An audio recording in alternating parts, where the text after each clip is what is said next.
दोस्तों नमस्ते। आज की दो कविताएं हैं। दोनों कविताएं देश के हालात को लेकर के हैं। शिकवा भी है, शिकायत भी है, आक्रोश भी है।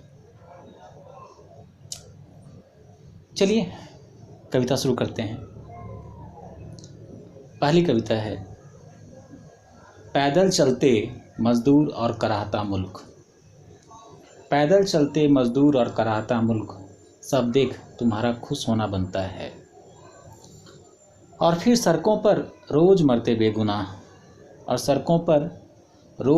बेगुनाह, निसंदेह तुम्हारा इठलाना बनता है।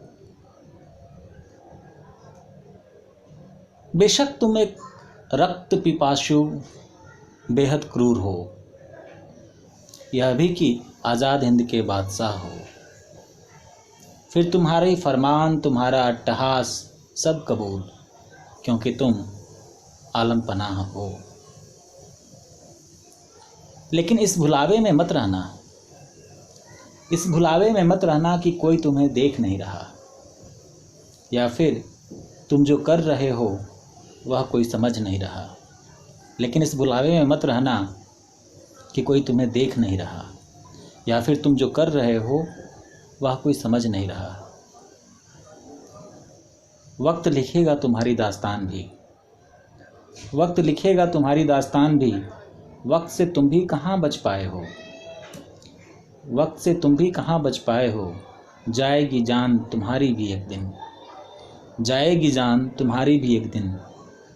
तुम अमृत पीकर थोड़े आए हो।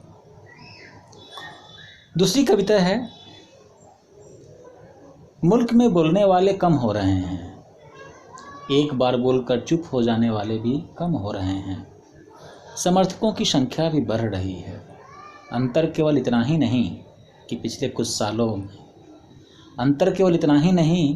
सालों में मेरे मुल्क में हुआ है। समर्थक अब हत्यारे बन चुके हैं।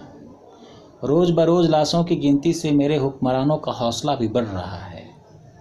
समर्थक अब हत्यारे बन चुके हैं। रोज बरोज लाशों की गिनती से मेरे हुक्मरानों का हौसला भी बढ़ रहा है। फिजा में शामिल हो गई है उन्माद फैलाने वाली बू।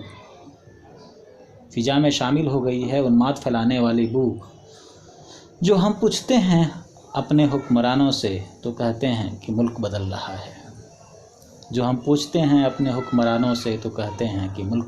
है। और दाग देते हैं गोली हमारे सीने में, ताकि खामोश रहने वालों की संख्या रोज बरोज बढ़ती रहे।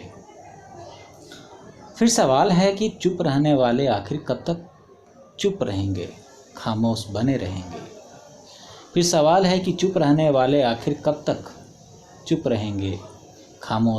रहेंगे। कब तक सहते रहेंगे जुल्म और खाते रहेंगे